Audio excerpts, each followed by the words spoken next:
Okay,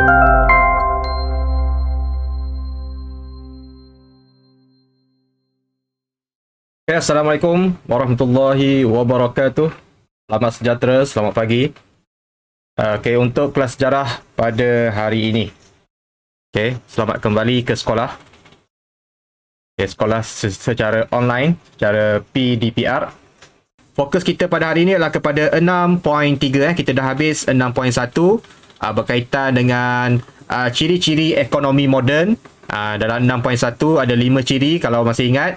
Ada 5 ciri ekonomi moden, ada modal, ada teknologi, ada buruh, ada pengeluaran secara berskala besar dan mempunyai tanah yang luas. Itu antara ciri-ciri ekonomi moden yang diperkenalkan oleh kuasa barat di negara kita, terutamanya British. Okay, di Tanah Melayu, Sarawak dan juga di negeri Sabah. Okey, dalam 6.2 juga kita dah bincang berkaitan dengan ekonomi juga. Bagaimana British melaksanakan pentadbiran berasaskan ataupun berkaitan dengan sektor ekonomi di negara kita. Yang mana British telah memperkenalkan undang-undang yang baru. Undang-undang yang melibatkan tanah, undang-undang yang melibatkan buruh, menggunakan dua sistem, iaitu sistem kontrak, sistem kangani. Itu dalam 6.2. Okey. Sistem kontrak untuk kaum mana?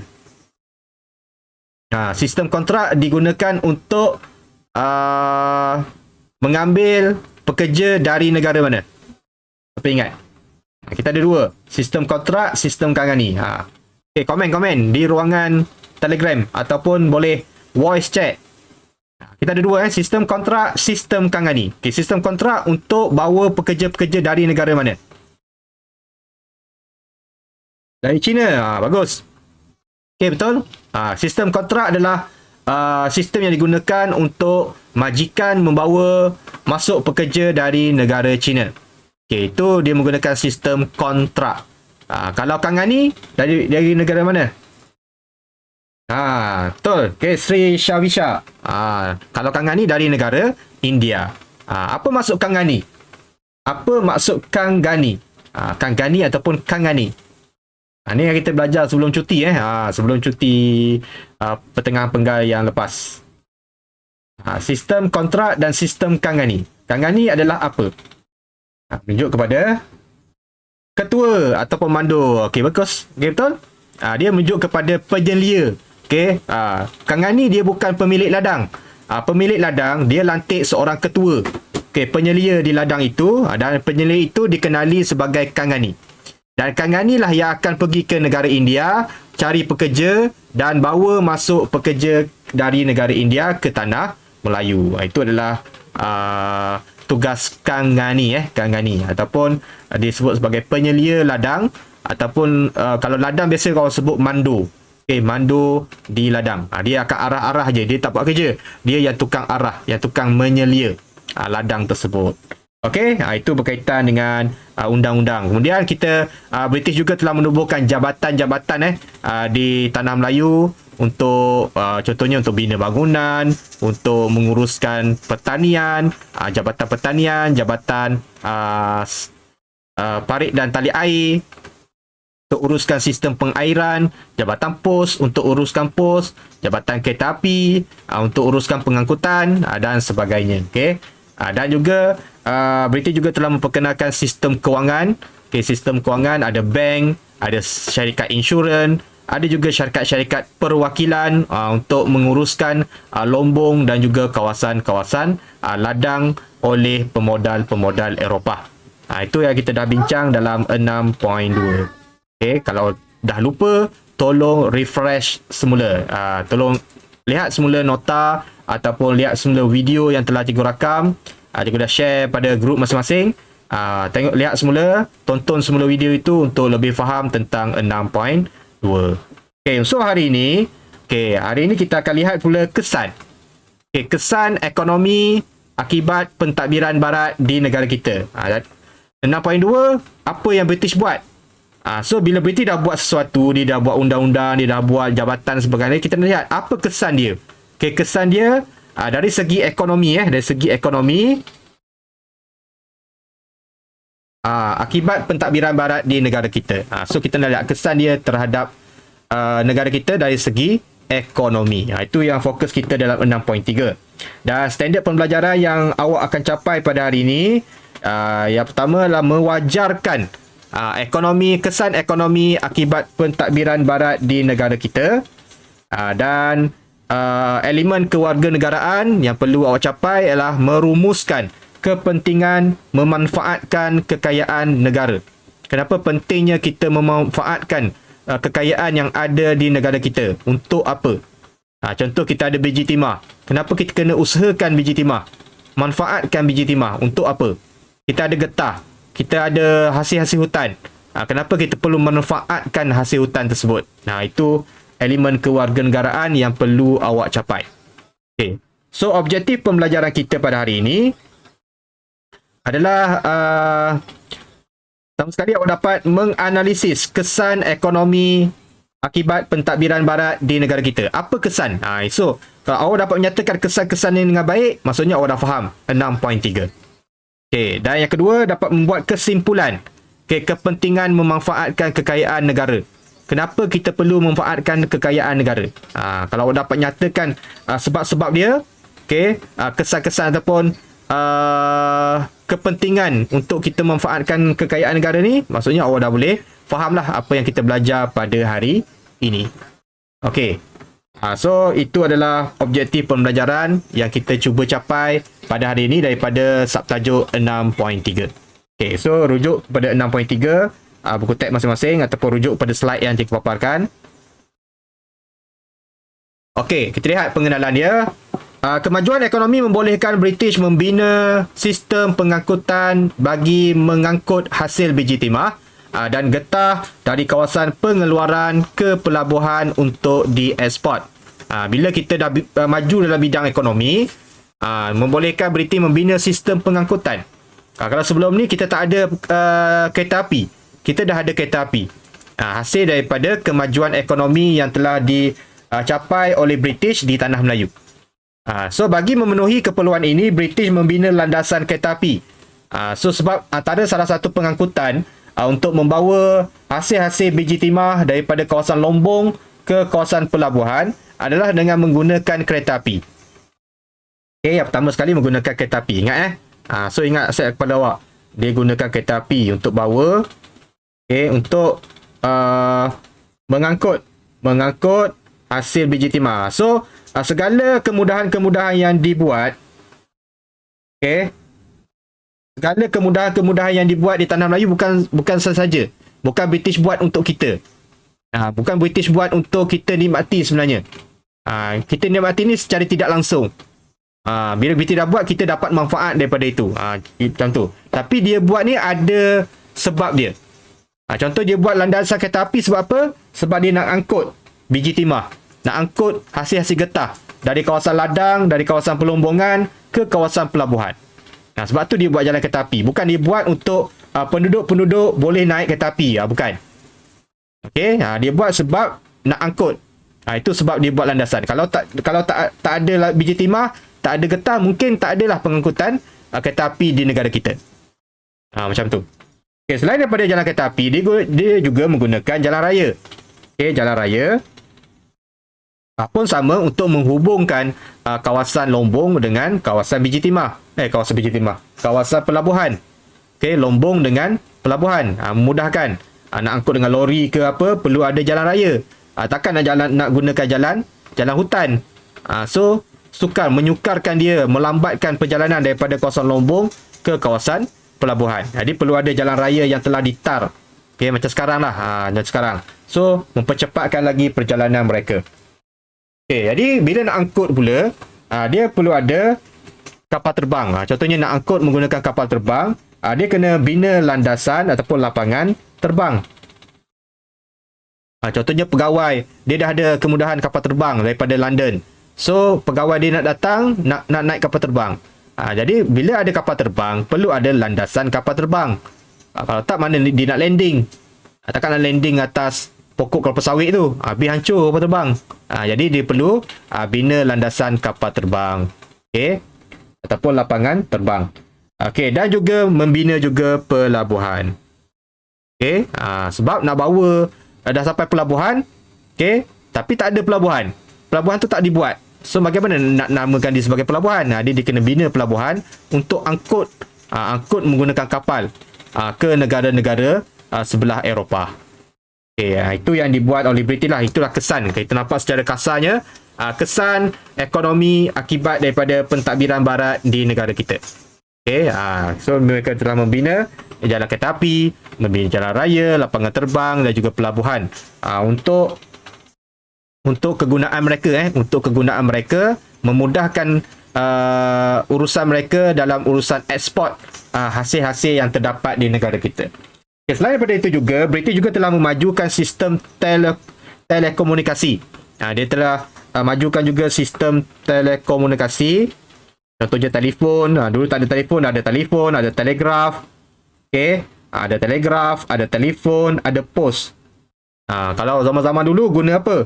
Guna burung merpati untuk pos. Tapi zaman-zaman British dah kita ada pos. Dah ada postman, dah ada jabatan pos untuk pos barang daripada Tanah Melayu ke luar negara. Ada telefon untuk call, ada telegraf untuk hantar maklumat ataupun hantar isyarat menggunakan telegraf. Bukan telegram telegraf. Dia macam dot gitu. Dia ada alat telegraf untuk berhubung antara pegawai di Tanah Melayu contohnya dengan pegawai di negara-negara yang lain, di tempat yang lain. Okey, itu secara pengenalannya. Jadi yang pertama sekali kita lihat kesan dari segi pengangkutan. Kesan dari segi pengangkutan. Jadi tadi kita dah lihat secara kasarnya antara pengangkutan yang dibina adalah landasan kereta api, jalan raya, lapangan terbang dan juga pelabuhan. So kita lihat yang pertama adalah kereta api. Ini sejarah lah bagaimana adanya kereta api di negara kita sampai sekarang. So dia bermula daripada zaman British lah. Dia telah dibina jalan kereta api ni sejak daripada zaman British lagi. Okey, British telah memperkenalkan perkhidmatan kereta api di negara kita pada akhir abad ke-19 dan bagi mengeksploitasi kekayaan ekonomi. Dia bina jalan kereta api ni adalah untuk eksploitasi kekayaan ekonomi di negara kita. So itu tujuan dia bina kereta api, perkhidmatan kereta api, untuk mengeksploitasi, maksudnya untuk mengambil, untuk mengangkut hasil-hasil ekonomi yang terdapat di negara kita. Contohnya seperti biji timah ataupun getah yang mengeluarkan pengeluaran secara skala besar. Okey. Dan kita lihat jalan kereta api di Tanah Melayu. Kita lihat gambar ni dulu. Ni gambar. Ini dah merupakan fasa yang ketiga lah. Pembinaan jalan kereta api. Kalau sebelum ni hanya daripada kawasan Lombong. Fasa pertama daripada kawasan Lombong ke pelabuhan sahaja. Itu fasa yang pertama. Fasa yang ketiga ni telah menghubungkan seluruh Tanah Melayu. Daripada Perlis sampailah ke Johor Bahru, sampailah ke Singapura. Adanya landasan kereta api telah menghubungkan. Jadi secara tidak langsung, bukan saja untuk mengangkut hasil-hasil ekonomi, malah dapat juga mengangkut penumpang untuk bergerak daripada utara ke selatan ataupun ke tempat-tempat yang lain. Contohnya ada penumpang daripada Kangan nak pergi ke Kuala Lumpur, so boleh naik menggunakan perkhidmatan kereta api. Itu adalah kesan tidak langsung kepada penduduk. Kesan tidak langsung kepada penduduk hasil daripada pembinaan jalan kereta api ini. Ini merupakan fasa yang ketiga. Okey, kita lihat fasa yang pertama. Ni fasa yang pertama, tengok di negeri Melayu, fasa yang pertama yang warna jingga ni. Okey, pada tahun 1885 hingga 1896, landasan kereta api telah dibina untuk menghubungkan kawasan Lombong dengan pelabuhan sahaja, bagi memudahkan biji timah untuk dieksport. Dan landasan kereta api ini dibina menghubungkan bandar-bandar. Sebab bandar ni hasilnya dia punya sejarahnya daripada kawasan Lombong. Bila dah maju sikit menjadi kawasan bandar. Contohnya bandar Ipoh, bandar Larut, Lembah Kinta di Perak, Kuala Lumpur. Itu ada antara bandar-bandar yang disebabkan adanya lombong biji timah. Okey, itu peringkat pertama pembinaan jalan kereta api. So tak panjang lah. Daripada bandar sampai ke kawasan pelabuhan. Itu je yang ada jalan kereta api. Pada fasa yang pertama. Ini merupakan fasa yang pertama. Okey, fasa 1. Kemudian pada fasa 2, landasan kereta api dibina untuk menghubungkan di antara utara Tanah Melayu dan selatan apabila negeri Melayu bersekutu telah dibentuk. Okey, ini fasa yang kedua.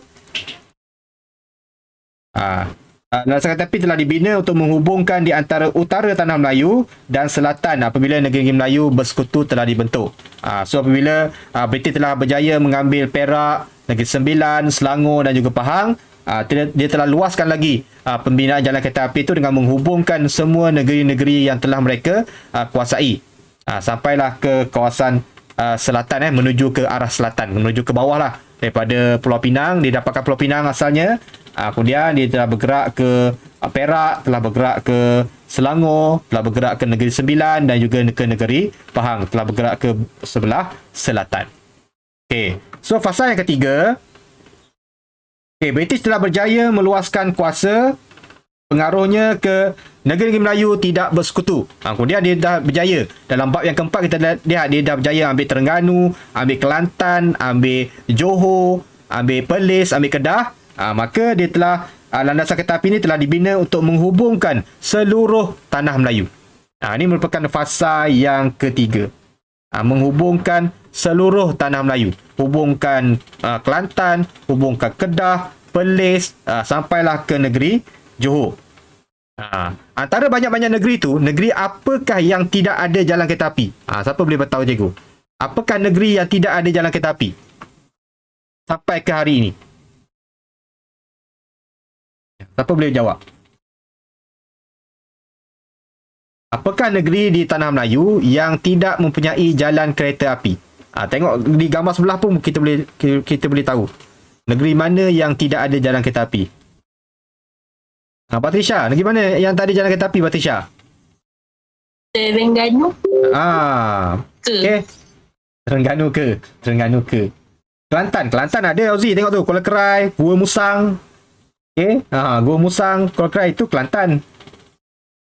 Okey, Pulau Pinang ada. Okey, Bukit Mertajam, Pulau Pinang ada jalan kereta api. Kedah ada, Alustar, Kanga ada, Perlis. Daripada Kelantan tengok, daripada Kelantan dia lalu Gua Musang, dia terus ke Kuala Lipis. Dia tak masuk pun negeri apa? Negeri Terengganu. Okey, Terengganu tak ada. Langsung kalau kita lihat dia punya peta ni, ni negeri Kelantan. Ni contoh yang ambil, ni negeri Kelantan. Ni merupakan negeri, cik ingat Kelantan ni. Ni Kelantan. Ni sempadan lah Kelantan. Okey, sempadan Kelantan dengan Pahang. Ni Pahang.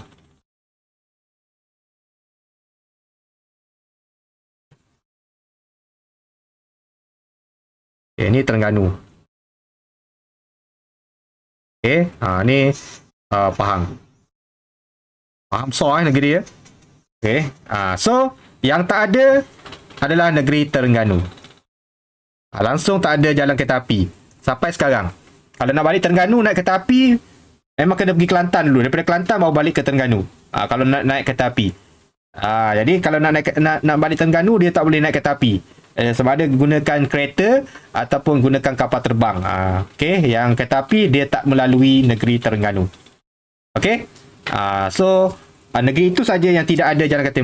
Mungkin tak ada kepentingan. Batu British tak bina jalan kereta api di Terengganu. Tak ada kepentingan yang melibatkan ekonomi di negeri Terengganu yang memerlukan jalan kereta api.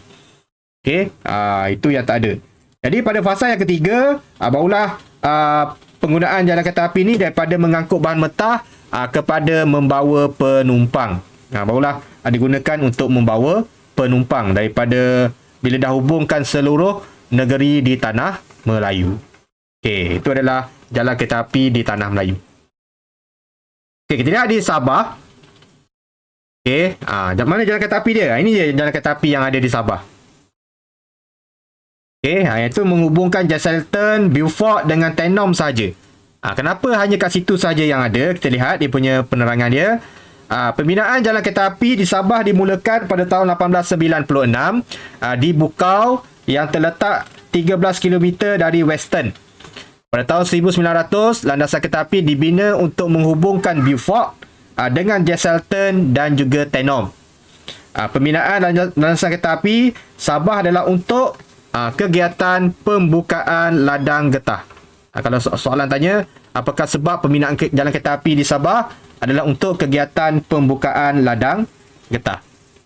Dia hanya menghubungkan antara Beaufort dengan Jesselton dan juga Tenom. Okay, dan pembinaan jalan kereta api di Sabah tertumpu di kawasan pantai barat Sabah sahaja. Okay, di kawasan pantai barat. Yang berarti mungkin kawasan ni banyak hasil-hasil getah. Daripada kawasan getah ni nak menghubungkan ke kawasan Jesselton. Mungkin di kawasan Jesselton ni adalah kawasan pelabuhan. Okay, so daripada kawasan pertanian getah ni bawa ke kawasan pelabuhan. Okay, itu adalah di negeri Sabah. Okay, tidak di negeri Sarawak pula. Okay, Sarawak terdapat landasan kereta api yang menghubungkan Bao dengan Kuching yang dibina pada tahun 1917. Ni Sarawak pun sikit je.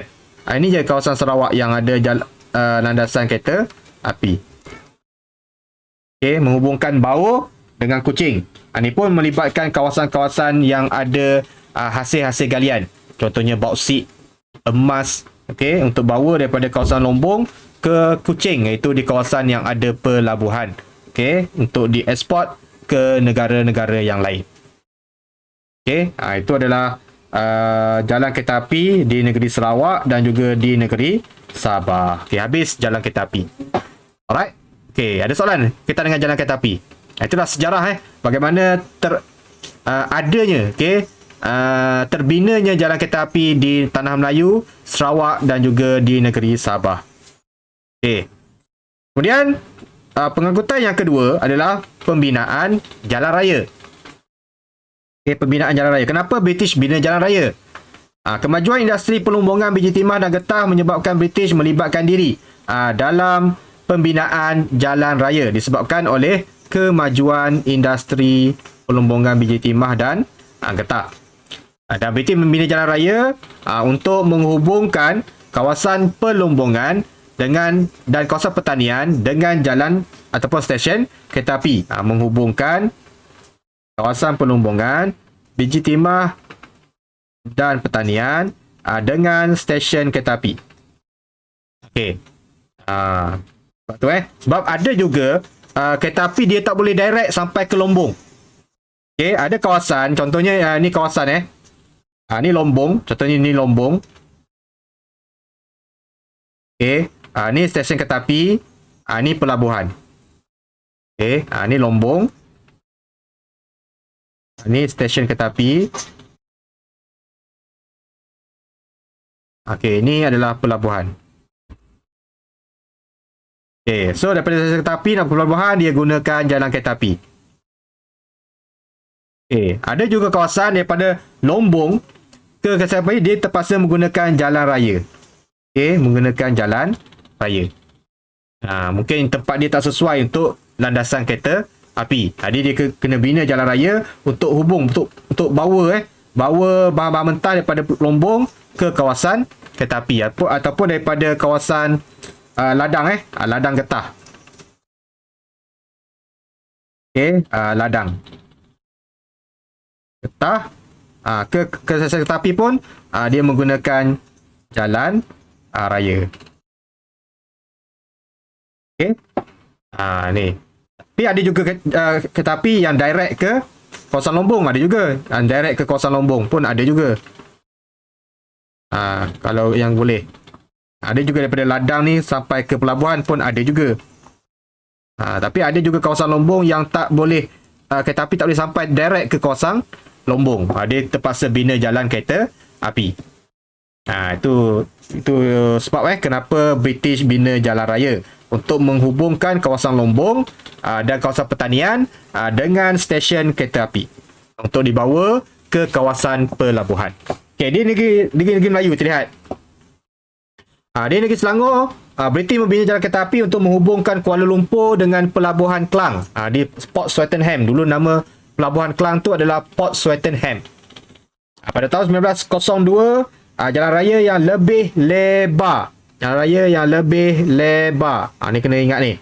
Yang lebih lebar. Dibina untuk peningkatan penggunaan kenderaan bermotor seperti lori, bas, kereta dan basikal. Dulu jalan kereta api kecil je. Jalan kereta api, jalan raya ni kecil je. Tapi bila dah banyak kenderaan, dah ada kereta, dah ada motor, dah ada bas, jadi jalan raya tu telah dilebarkan pada tahun 1902. Menjelang tahun 1911, jalan raya dibina untuk menghubungkan bandar-bandar besar, kawasan yang mempunyai potensi sumber ekonomi dan pelabuhan. Mana bandar-bandar besar telah dihubungkan menggunakan jalan raya, senang nak bergerak. Daripada Ipoh nak bergerak ke Lembah Kintar, ada jalan raya. Ipoh nak ke Kuala Lumpur, ada jalan raya. Okey, menjelang tahun 1939, jaringan jalan raya telah dibina bagi menghubungkan seluruh negeri. Bermula 1939, barulah ada jalan raya yang menghubungkan semua negeri. Daripada Johor sampailah ke Perlis. Daripada Terengganu, Kelantan, Pahang sampailah ke Selangor, Kuala Lumpur dan sebagainya. Menghubungkan semua negeri. Daripada Kelantan terus direct ke negeri Kedah.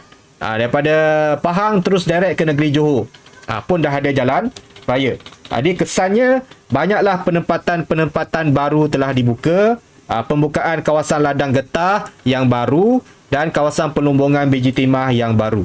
Sebab dah ada kemudahan jalan raya untuk mudah bagi mengangkut hasil-hasil ladang, hasil-hasil pelumbungan yang telah dibuka. Okey, dengan adanya jalan raya yang telah menghubungkan semua negeri. Itu di tanah Melayu. Dan kemajuannya lagi selepas kita merdeka, dah ada pelabuhan pula, dah ada lebuh raya. Contohnya lebuh raya plus, menghubungkan daripada Johor sampailah ke utara. Kita gunakan lebuh raya supaya perjalanan lebih jimat, lebih cepat berbanding dengan menggunakan jalan-jalan raya yang biasa.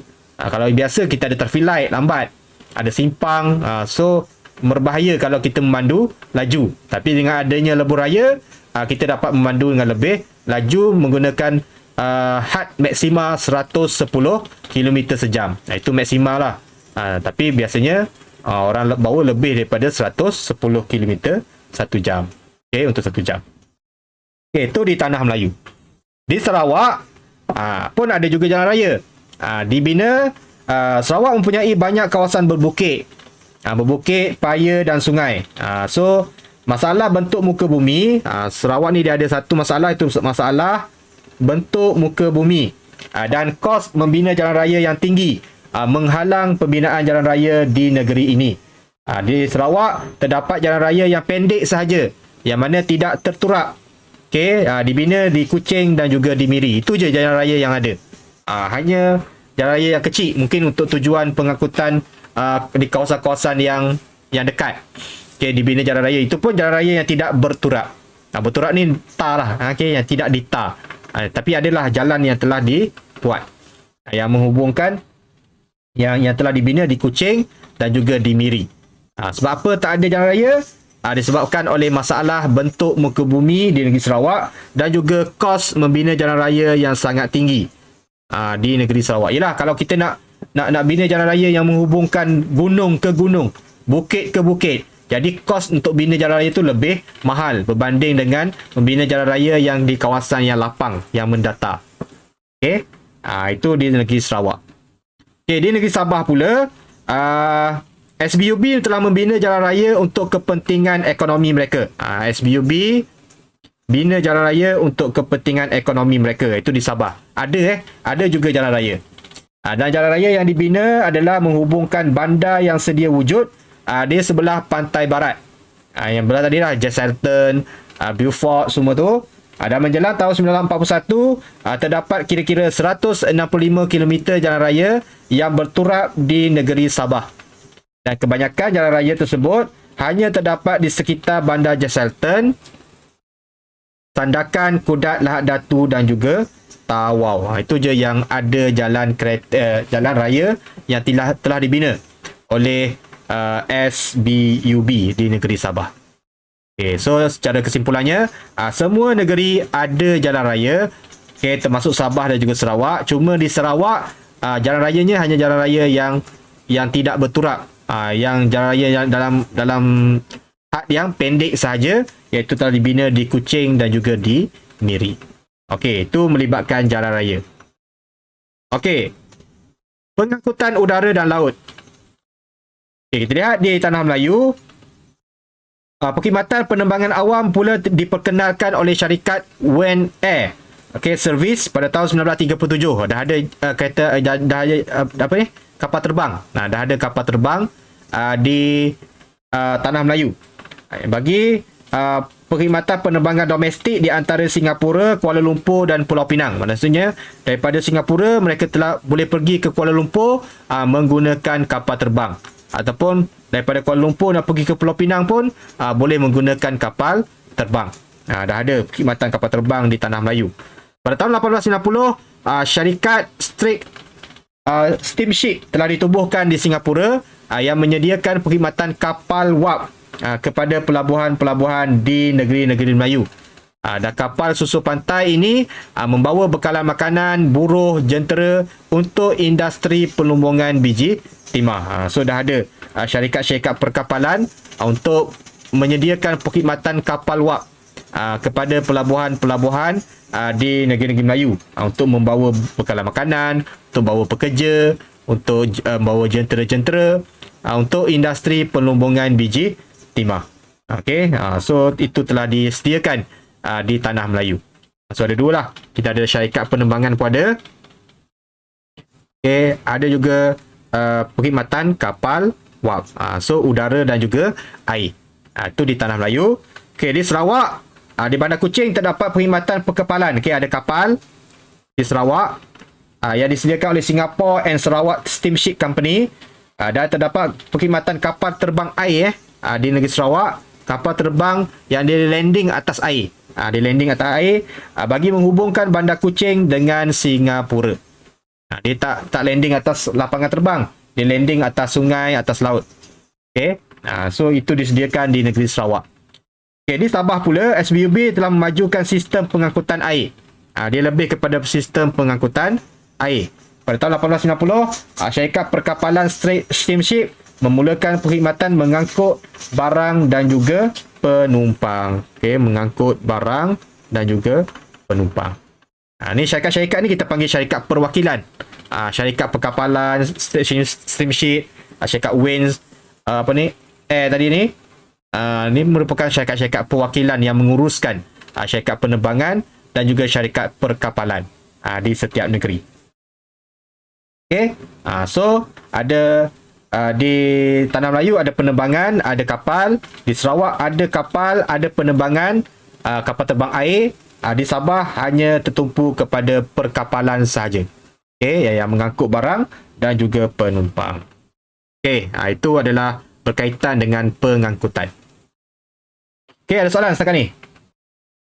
Apa-apa nak tanya, silakan. Boleh faham setakat ni?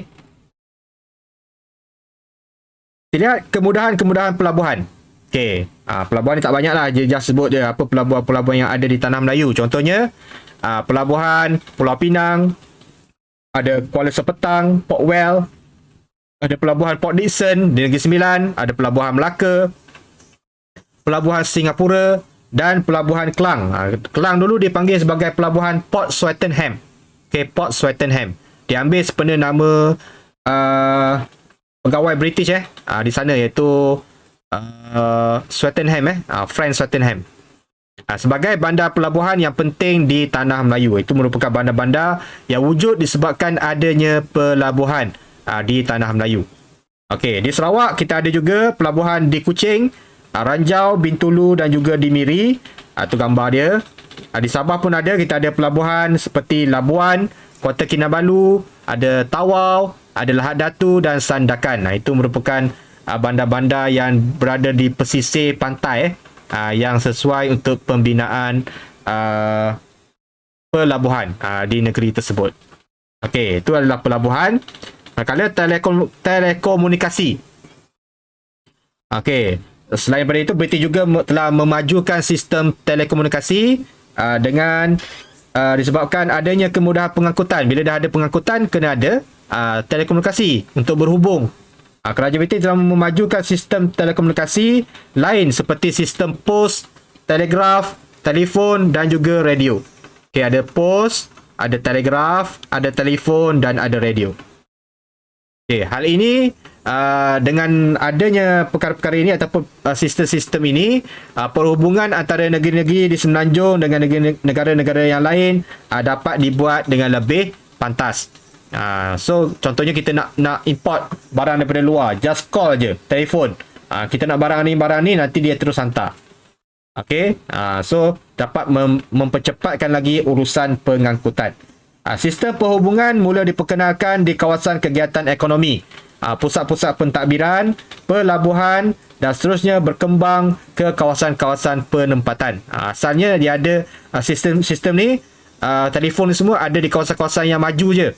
Kawasan pelombongan, kawasan industri, kawasan ekonomi, pusat-pusat pentadbiran, tapi kemudian telah diluaskan ke kawasan-kawasan penempatan. Dari rumah ke rumah pun kita dah boleh call. Kita dah boleh call sebab dah ada sistem telefon dan sebagainya. Okey. Di negeri Melayu, sistem talian telegraf telah dipasang menghubungkan Kuala Lumpur dengan Melaka. Selain daripada itu, kita ada perkhidmatan pos bermula di Kuala Lumpur pada tahun 1880-an. Ini antara pejabat pos yang awal lah, yang dibina di negeri Perak. Okey, pada tahun 1866. Di Sarawak pun sama. Kita ada perkhidmatan telegraf antara Kuching dengan Singapura, menghubungkan menggunakan telegraf, call menggunakan telegraf. Di Sabah pun, selain dari itu kita ada juga pejabat pos, ada pejabat pos. Okay, di Kuching, Sarawak. Kemudian di Sabah ada telegraf dan radio, digunakan di bandar-bandar utama, di bandar-bandar besar. Dan perkhidmatan ini membolehkan Sabah berhubung dengan negeri-negeri yang lain. Okey. Itu adalah berkaitan dengan telekomunikasi. Okey. So habis tentang kesan-kesan ekonomi yang telah dibina oleh British di Tanah Melayu, Sarawak dan juga di Sabah. Yang mana melibatkan pertama sekali melibatkan pengangkutan, kereta api dan jalan raya. Kemudian kita ada pengangkutan air, pengangkutan air dan udara, laut dan udara. Kemudian kita ada pelabuhan dan kita ada telekomunikasi.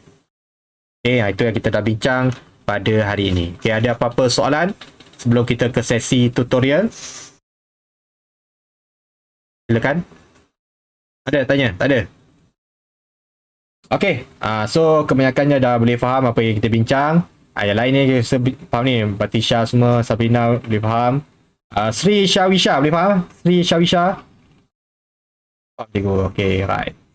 Okey, so tak ada soalan Kalau tak ada soalan, kita akan pergi ke sesi tutorial. Okey, untuk sesi tutorial ini cikgu akan bagi awak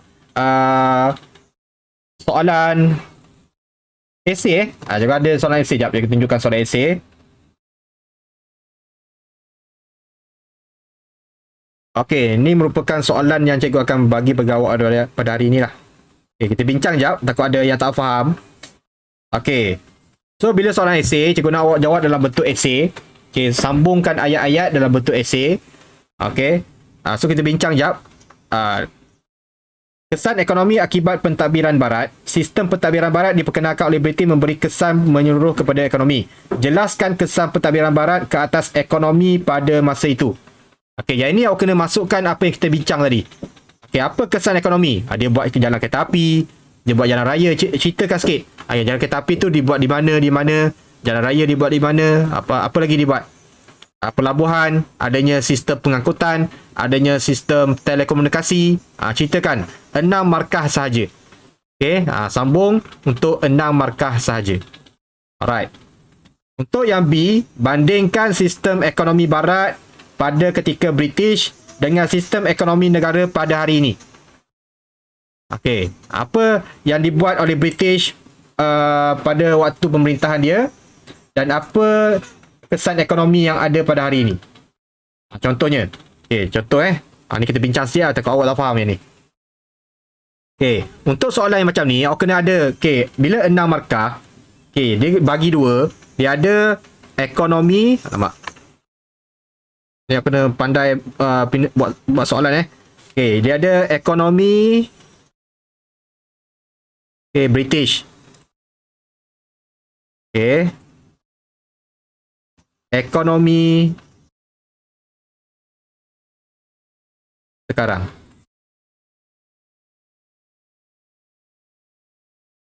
Okay, so bila 6 markah, maksudnya aku kena bagi 2. Okay, separuh-separuh. Kat sini kita ambil 3 markah, kat sini kena ambil 3 markah. Kalau awak bagi semua sekali British 6, awak akan dapat separuh markah saja. Awak akan dapat 3 markah saja. Dia mesti separuh-separuh. Kalau kat sini 8 markah, so kat sini mestilah 4. Okay, kalau 8. Jadi kalau sekarang ni bagi 6, so maksudnya di sini ada 3 isi. Ada 3 isi. Kat sini ada 3 isi. Macam tu. Okay. So contoh apa? Ekonomi British. Sistem ekonomi barat ketika British. Contoh dia apa? Contohnya kita ambil yang tadi lah. Kita ambil yang kita belajar. British telah memperkenalkan ekonomi moden. Dia telah memperkenalkan ekonomi moden. Tapi jangan tulis ekonomi moden macam tu je. Rugi. Ekonomi moden ada berapa? Ekonomi moden ada berapa? Siapa boleh jawab? Voice chat je. Tak payah nak type. Ekonomi moden kita ada berapa ciri?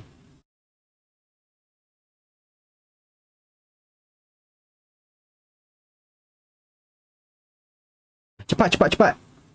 Ekonomi moden ada berapa? 6.1. Kita belajar 6.1. Aduh. Cepat 3E. Ekonomi. Berapa Auzi? Auzai. 5. So ada 5. Tapi kita nak 3 markah je. So kita ambil 3 saja. Contohnya kita ambil berkaitan dengan apa? Contohnya antara 5 tu apa jawapan dia? Modal. Kita ambil modal. Okay. Lepas tu kita ambil apa lagi? Tanah. Ambil yang senang je. Ambil tanah. Okay. Lepas tu ambil apa lagi? Buruh. Modal siapa yang keluarkan? Modal oleh pelabur asing. Okay. Buruh dari China dan India. Tanah. Apa tanah yang kita boleh cabut? Tanah yang luas. Okay. Tanah yang luas yang diuruskan oleh syarikat-syarikat Eropah. Okay, syarikat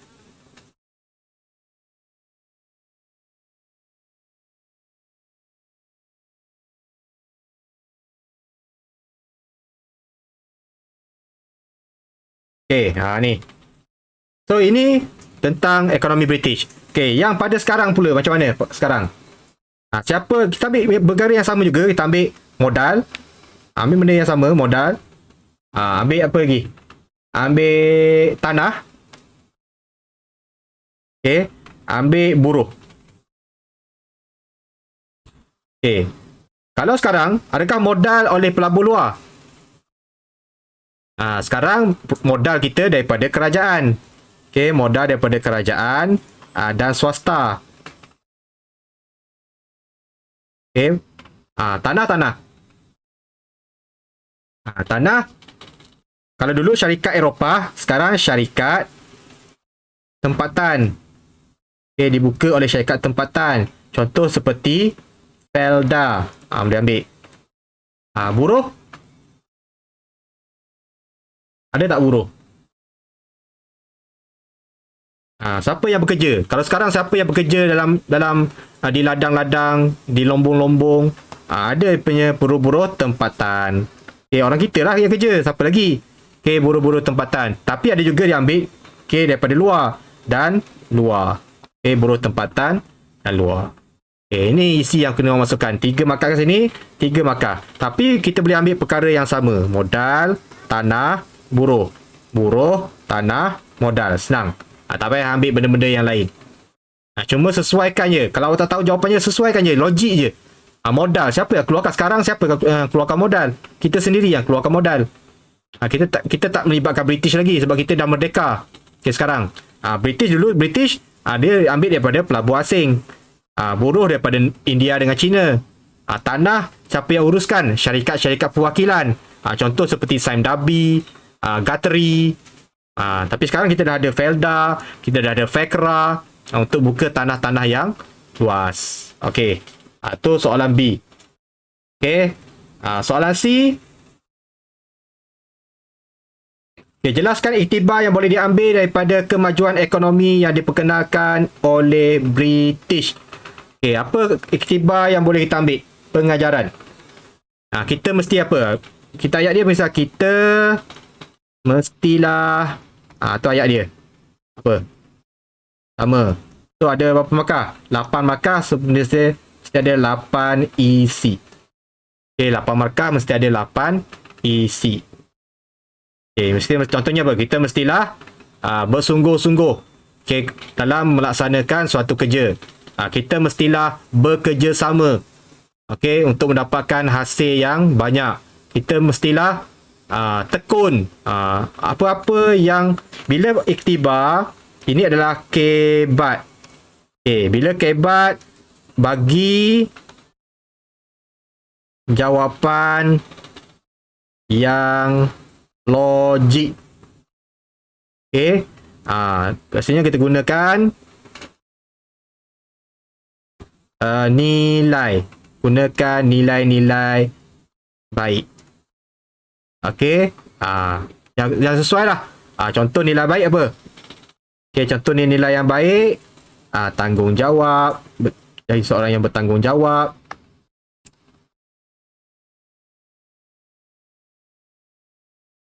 Ni cara jawab soalan ada apa? Kerjasama,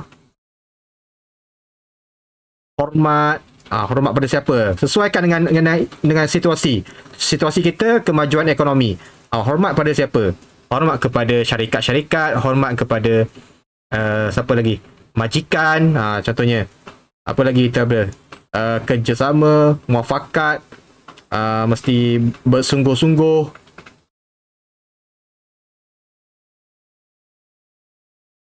Okey, itu antara jawapan-jawapan yang boleh kita buat untuk soalan C.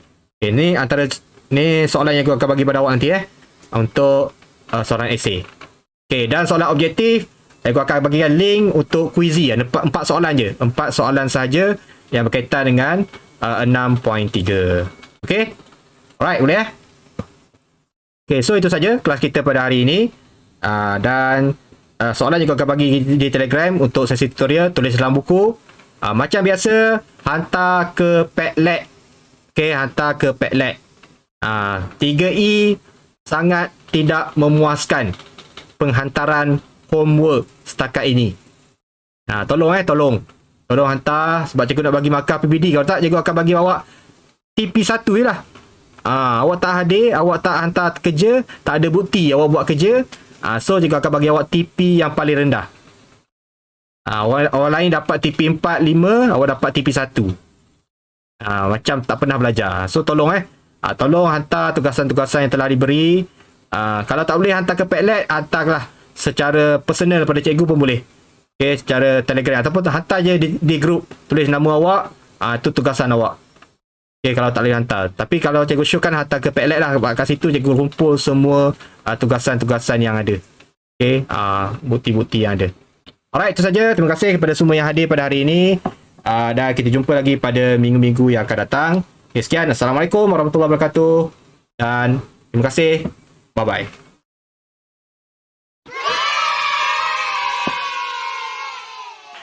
Okay, go.